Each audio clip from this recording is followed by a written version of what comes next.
আমার বাবা যতদিন বেঁচে ছিলেন ততদিন আমরা বাড়িতেই স্বাধীনতা দিবস পালন করতাম। প্রত্যেকবার স্বাধীনতা দিবসের দিন খুব ভোরে উঠে আমাদের বাড়ির ছাদে আমি আর বাবা পতাকা উত্তোলন করতাম। আমার বাবা সেই সময় স্বাধীনতা দিবস সম্পর্কে অনেক অনেক গল্প বলতেন। স্বাধীনতা সংগ্রামীরা কি করে দেশের জন্য প্রাণ দিয়েছিলেন, আত্মত্যাগ করেছিলেন। আমার বাবা আমাকে একটা কথা সবসময় বলতেন, জানিস বকুল, যদি নিজের কর্তব্য পালন করতে গিয়ে আমার কোনোদিনও মৃত্যু হয়, তাহলে সেই মৃত্যু আমার কাছে খুব সুখের একটা মৃত্যু। বাহ, অনিমেষ সান্যালের মেয়ে বেশ গুছিয়ে কথা বলতে পারে তো।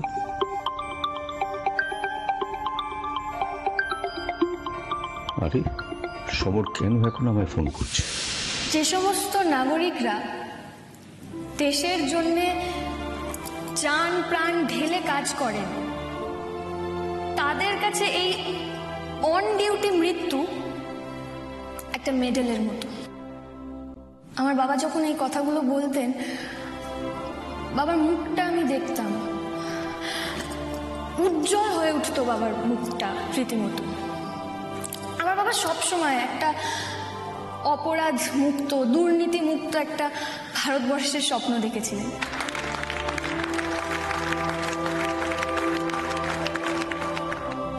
আমার বাবা কি বলতেন জানেন?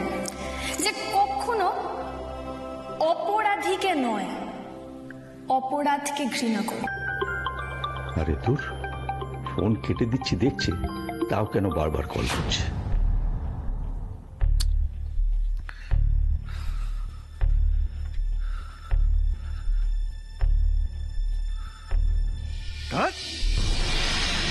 নিজেদের প্রয়োজনে 40 বার ফোন করতে পারবে, আর আমি যখন আমার প্রয়োজনে ফোন করবো ব্যাস আর এনাদের পাবো না।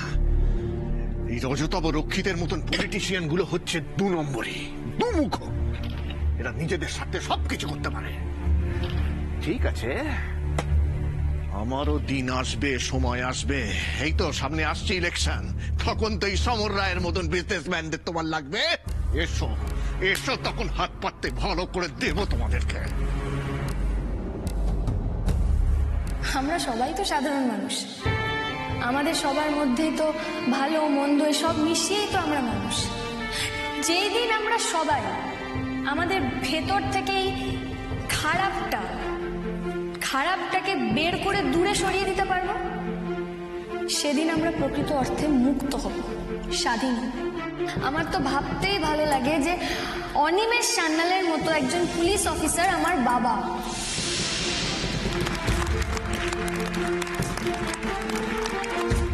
আমার বাবার মতো অনেকেই আছেন যারা দুর্নীতিমুক্ত ভারতবর্ষের স্বপ্ন দেখার মূল্য চুকিয়েছেন নিজের প্রাণ দিয়ে। আমাদের প্রজন্মের কি উচিত নয় তাদের এই স্বপ্নটাকে সত্যি করার জন্য এগিয়ে আসা?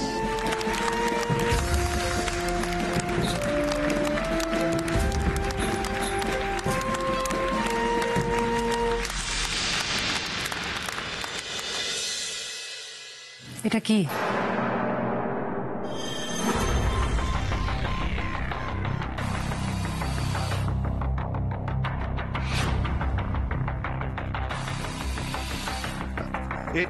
আরে এটা তো আমার সেই জামাটা না? হ্যাঁ, যেটা আমাদের 18th অ্যানিভার্সারিতে আমি তোমাকে গিফট করেছিলাম। রাগিনী, ইউ আর গ্রেট। কারণ এত পুরনো কথা এত ডিটেইলসে তোমারই মনে থাকে, আমার তো মনে থাকে না ভাই। সেই কিন্তু তোমার এটা নিশ্চয়ই মনে আছে যে যতবার আমি তোমাকে এই শার্টটার কথা জিজ্ঞেস করেছি, প্রত্যেকবার তুমি আমাকে বলেছো শার্টটা ছিঁড়ে গেছে। তুমি নাকি সেটা অফিসে রেখে এসছো, নাকি সেটাও ভুলে গেছো? সকাল সকাল চলে এলে তো, হ্যাঁ, একটা শার্ট নিয়ে আমার সঙ্গে ঝামেলা করতে অ্যাজ ইউজুয়াল। কোথা থেকে একটা জামা খুঁজে এনে উফ, সত্যি সত্যি রাগিনী, একমাত্র তুমি এসব পারো। কোনো না কোনো ব্যাপার নিয়ে আমাকে ঠিক খোঁচাতে হবে, না খোঁচাতেই হবে। আরে এই কেন কেন সবসময় এত কেন বিরক্ত করো? আরে যাও না, নিজের কাজ করো না, আমাকেও কাজ করতে দাও, আমার অনেক দরকারি কাজ আছে। আমিও তোমার কাছে দরকারি কাজ নিয়ে এসেছি। আচ্ছা, দরকারি? কি কি কি কি কি দরকারি? একটু শুনি শুনি শুনি না, শুনি কি দরকারি? তুমি আমাকে অসহ্য করে দিচ্ছ। আরে তুমি কি আমাকে বাড়িতে টিকতে দেবে না? আমি যে কথাগুলো বলি সেগুলো তোমার মুখে ঢোকে না, ঢোকে না? তোমাকে আমি বলেছি বলেছি যে প্রশ্ন করে আমাকে ডিস্টার্ব করবে না, আমার ব্যাপারে না গলাবে না। আস্তে আস্তে কথা বলো। আজ তোমাকে প্রশ্ন করবার কারণ সঙ্গে করে নিয়ে এসেছি। এই তোমার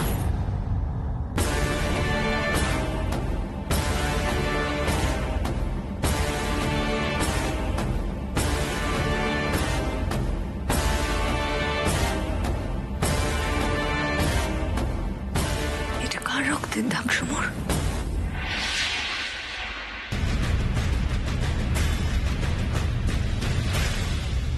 প্রিয়জন হারানোর যে কি কষ্ট,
আমিও যতটা পেরেছি মন প্রাণ দিয়ে গ্রহণ করেছি এই মন্ত্র। ছোটবেলায় আমি আমার বাবার সঙ্গে একটা গান গাইতাম। এখনো যখন মন খারাপ হয় আমি মাঝে মাঝে এই গানটা গেয়ে থাকি। গানটা গাইলে না আমি কিরকম আমি আমি ভেতর থেকে কিরকম একটা শক্তি পাই।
কি হলো?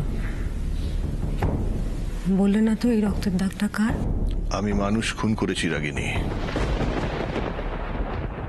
আর যাকে খুন করেছি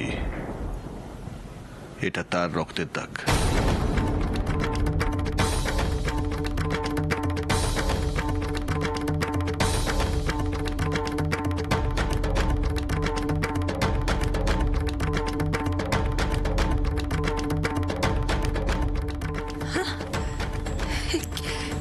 কি- কি বল- কি- কি বল কি বলছো ওটা কি? হ্যাঁ, কি বলছো?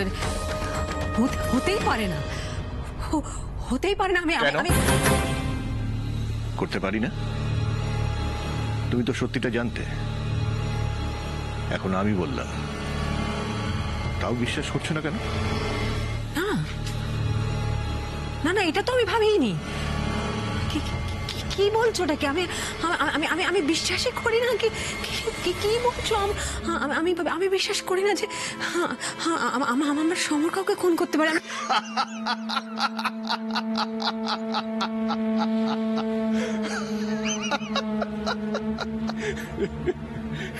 বিশ্বাস না করলেও তো তুমি তাই ভেবেছিলে রাগিনী, নাহলে যেভাবে গোয়েন্দার মতন এসে প্রশ্ন করলে। কি গো, এমন একখানা কথা তুমি ইয়ার কি চলে বা বলো কি করে?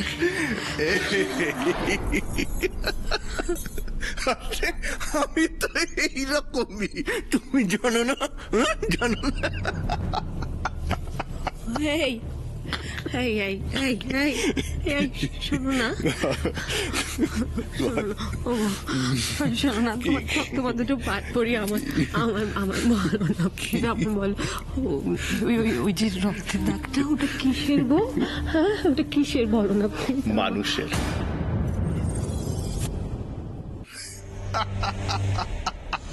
আরে সেই মানুষটা তো আমি। আচ্ছা, ওইটুকু রক্ত দেখে তুমি এত ঘাবড়ে গেলে? আমি বুঝতে পারছি না, শোনো না, আমি আমি না বুঝতে পারছি না, আমি একদম বুঝতে পারছি না। তোমার রক্তের দাগ মানে কি আমি বুঝতে পারছি না। আমার একটু বলো না প্লিজ। শেভিং করি। হ্যাঁ, শেভিং করতে গিয়ে বেকায়দায় কেটে যায়, রক্ত লেগে গেছে। একে নতুন জামা, তার উপর আমার সুইট হার্ট দিয়েছে। নষ্ট করেছি জানলে যদি আমার উপর রেগে যাও, বাবা আমার ভালোবাসা নষ্ট হয়ে যায়। সেই জন্যে জামাটা নিয়ে গিয়ে স্টোর রুমে ফেলে দিয়েছিলাম।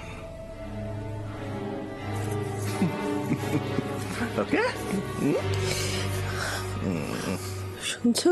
বল। বাড়ি শুদ্ধ লোক তোমায় না বড্ড বিশ্বাস করে গো, বড্ড বিশ্বাস করে ওরা সবাই তোমায়।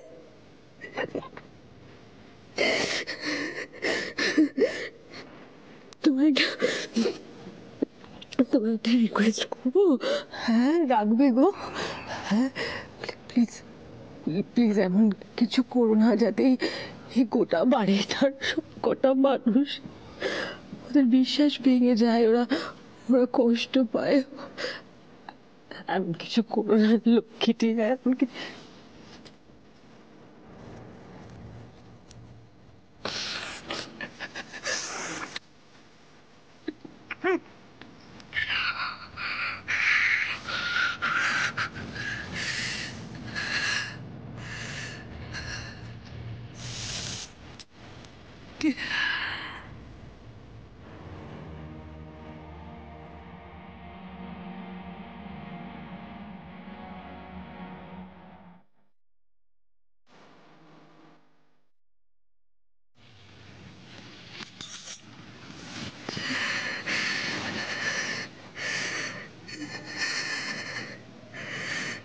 কোথায় যাচ্ছ ওটা নিয়ে?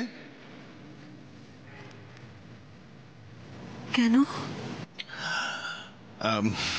না মানে, এই একটা জামা নিয়ে তুমি আমার এতটা সময় নষ্ট করে দিলে তো, তাই ভাবছি যে শেষ পর্যন্ত এটার স্থান কোথায় হচ্ছে যদি হয়।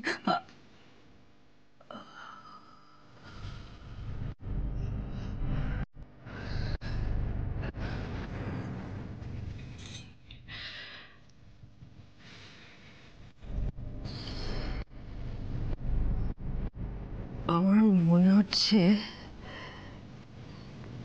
এই রক্তের দাগ সহজে যাবে না।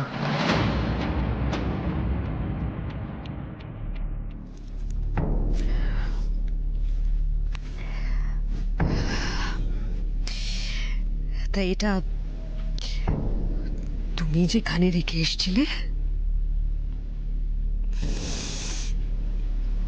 আমিও সেখানেই রাখতে যাচ্ছি।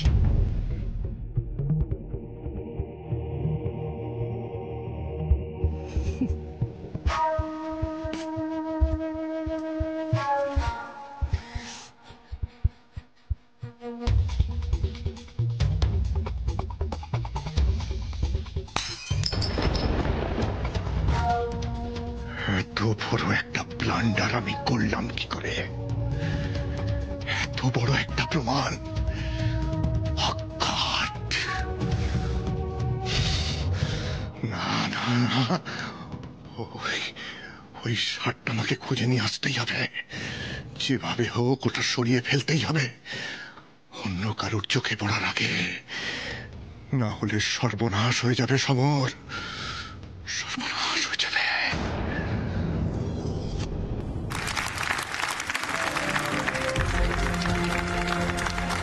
জয় হিন্দ। জয় হিন্দ। জয় হিন্দ।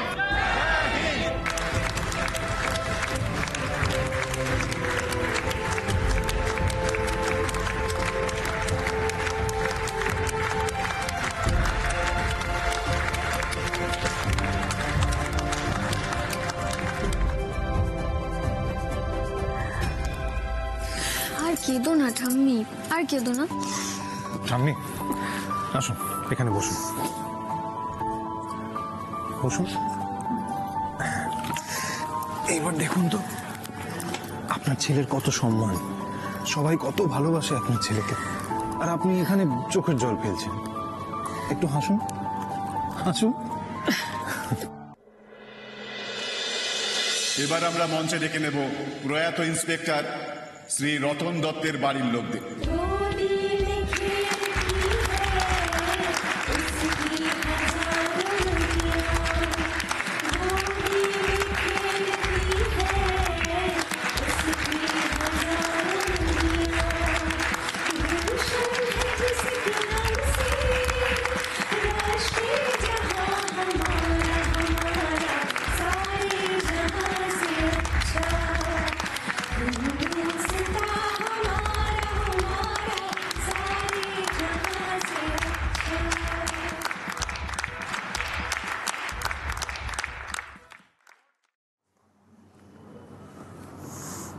বকুল, খুব ভালো লাগলো তোমার কথাগুলো, মন ছুঁয়ে গেল।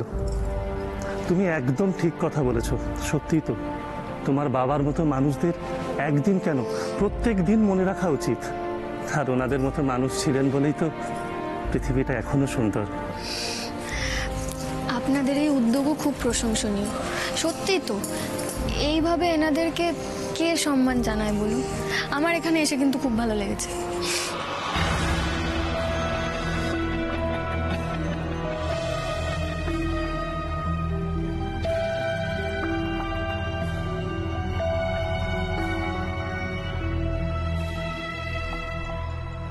মাসিমা দেখেছেন, আমি বললাম না আপনার এই নাতনি একদিন আপনাদের সবার মুখ উজ্জ্বল করবে। অনিমেষ স্যারের আদর্শ রয়েছে যে ওর মধ্যে। আচ্ছা বকুল, ভাগ্যিস আমার আজকে এখানে ডিউটি পড়েছিল, নাহলে তো আমি জানতেই পারতাম না তোমার গানের গলা এত সুন্দর। জানো বকুল, আমার বাবাও একজন পুলিশ অফিসার ছিলেন, অনিমেষ স্যারের মতোই নির্ভীক, আদর্শবাদী।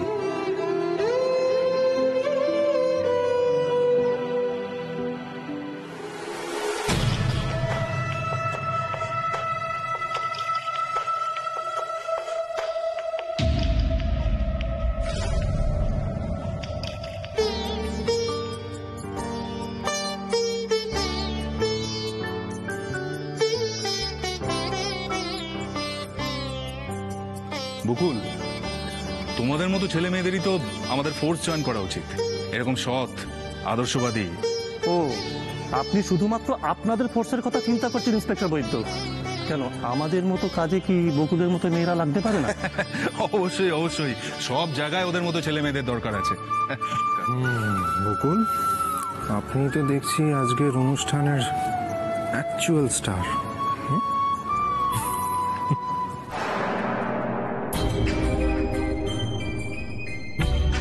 আশ্চর্য, এভাবে তাকিয়ে আছেন কেন রজতবাবু বাবু আমার দিকে?